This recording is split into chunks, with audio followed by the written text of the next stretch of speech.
Please pray with me. Holy One, be in my heart and in these words this morning. We offer you this whole service for the healing of our peoples and our land. Amen. So what did Mary know? On Christmas Eve in our house, we love to read the story of Jesus' birth in the Gospel of Luke.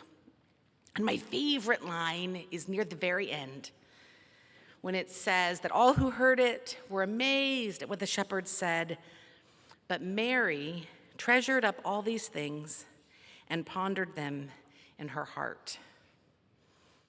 The answer is yes, Mary did know. She knew so well that she sang the Magnificat in Luke, and here in the Gospel of John, she nudges Jesus, the one who she knows, into a miracle. And Jesus resists at first a little, but then he even shows off a little in his miracle, because the wine, the water that gets turned into wine, it's not $2 chuck wine. It's not ordinary wine. It is expensive wine. It is the best wine. And that abundance allows the community celebration, that wedding, to continue. So Mary knew. What do we know? On this first Sunday of Advent in the season of miracles, we know, I think, the whole story.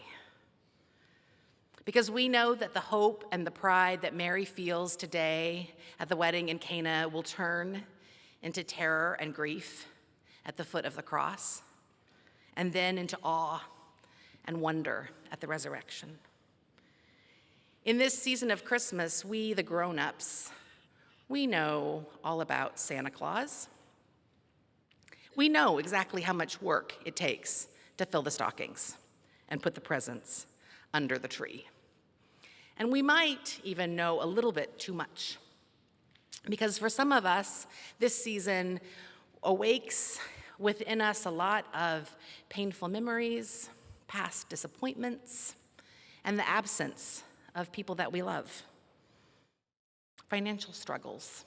All of that hits especially hard when everyone around us is so determined to be merry. And it's almost a frantic merriment, right? Because we know New Year's Day and that sobering up and those resolutions, they're coming. But this morning, I want to invite us into a different space because of this water turning into wine. So one hand on your belly and deep breath.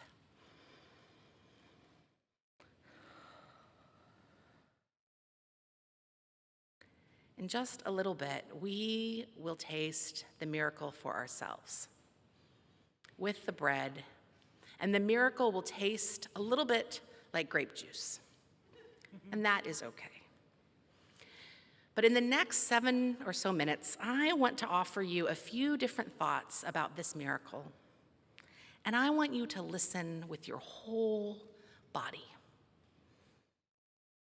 Listen for the word or the image or the memory that you need to remember, because this is the season of miracles, and the gates of the impossible are about to open. So when you hear the latch click, I want you to grab it and write it down. Ready? Here we go. Once we believed that the moon could change our minds. We knew that its pull was so powerful it made the seas ebb and flow into tides and the wombs inside us bleed. That full moon gave us strange dreams. It brought us awake at midnight to pace the house and talk to people long dead, visible now in the moonlight.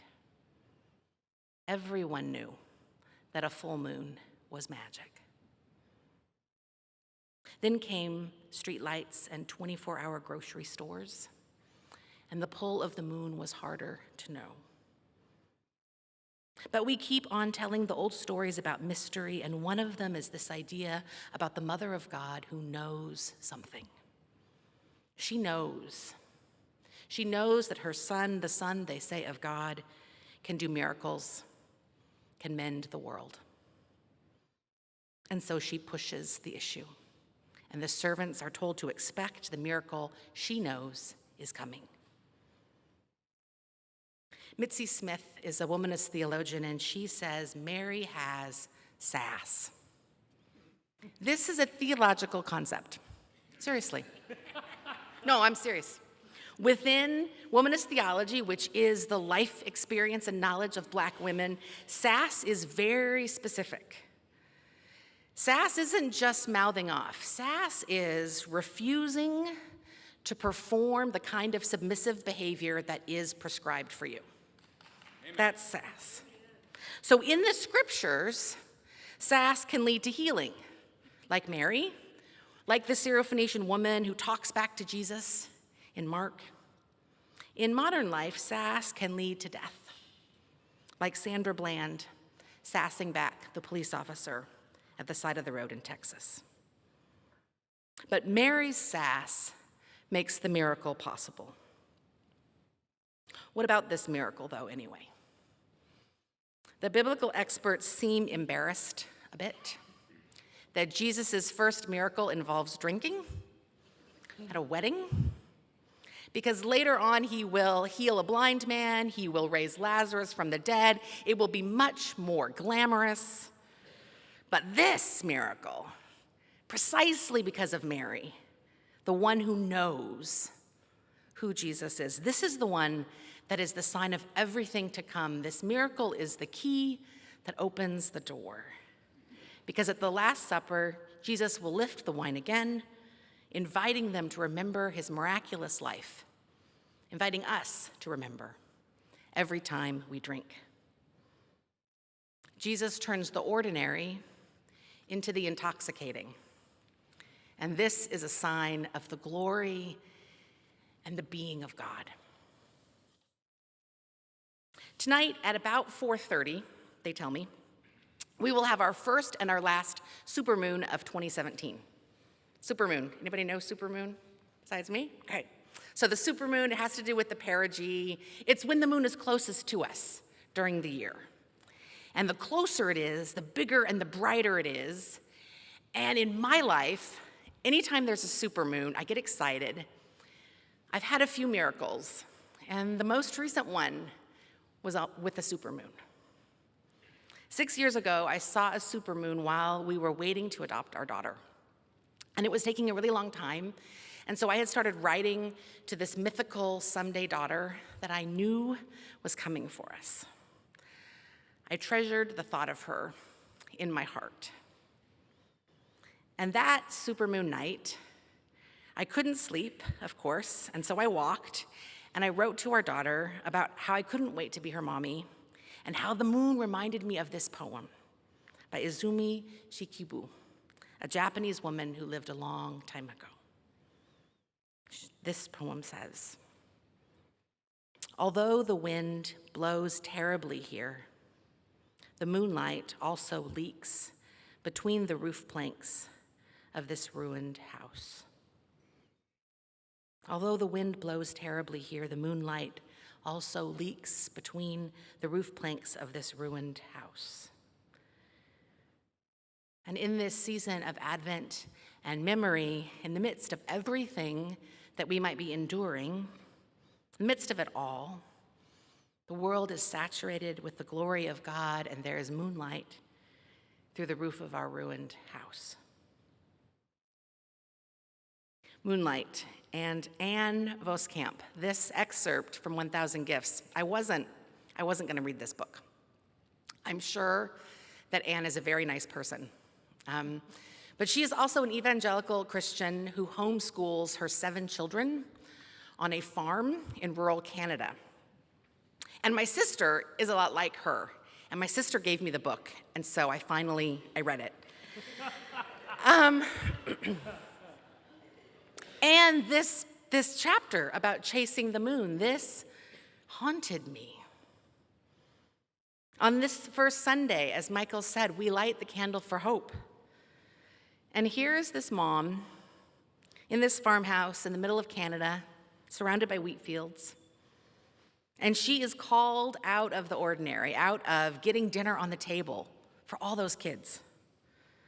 And she is seduced by the moon and its pull on her body, and she cannot explain why she runs through the fields toward the moon rising away, knowing that she won't catch it. All she knows is that she longs to see God and to touch the miracle. We light the candle for hope, for this magnetic pull toward the longing of our heart, the irrational, the extravagant, the more than we think we deserve, the seemingly impossible, because of moonlight through the roof. SAS requires hope, because to talk back against the status quo, you need a fierce knowing of your own worth. And art requires hope, the transformation of seeing, of moving from surface to depth, as we look with the eyes of the artist and we ask, what was he thinking?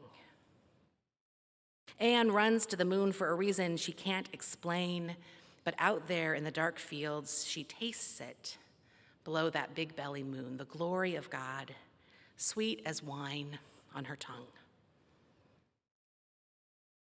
In the essay, Meetings on the Stair, Diane Duane says, where imagination wakes up, impossibility begins to come undone.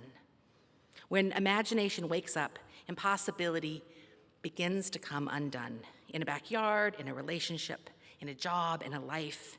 And maybe isn't that what makes a miracle? Simply that we believed it wasn't possible, and then it was. And those of us who have cheated death, we've lived beyond that terminal diagnosis, or we survived the accident or the illness, we know today is a miracle, but we forget. And so Advent might be the season where we begin to remember.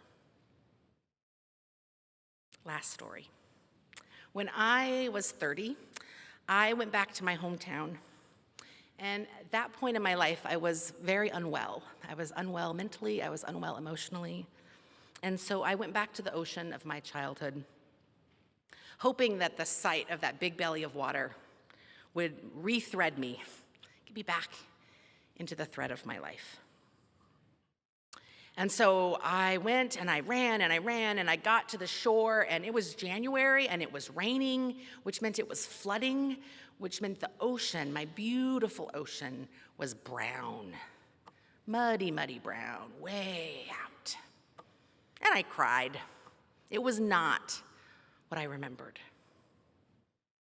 So I was standing there, cold and crying, and then I noticed that right at the crest of the wave, right where the wave is going to break, right there was a line of clear water, as green and blue as my memory. And right as I noticed that line of clear water, I heard my name. I heard someone say my name. There was no one there. It was just me at the edge of the sea. But I heard my name. And it was the exact feeling of when you pick up a child who has been reaching for you, and you scoop them up, and you make that shh, shh, shh, shh, shh, shh, shh sound. Everything is all right now. You are not alone. I have always been right here. We, all of us, people, animals, stars, we are God's heart. We are always held. And this is a miracle that never stops happening. So this morning, as we taste the wine, may we remember that transformation, water to wine, impossible to possible, that's God's work. And this morning, as we taste the wine, may we, like Mary, know God saves the very best for us. Amen.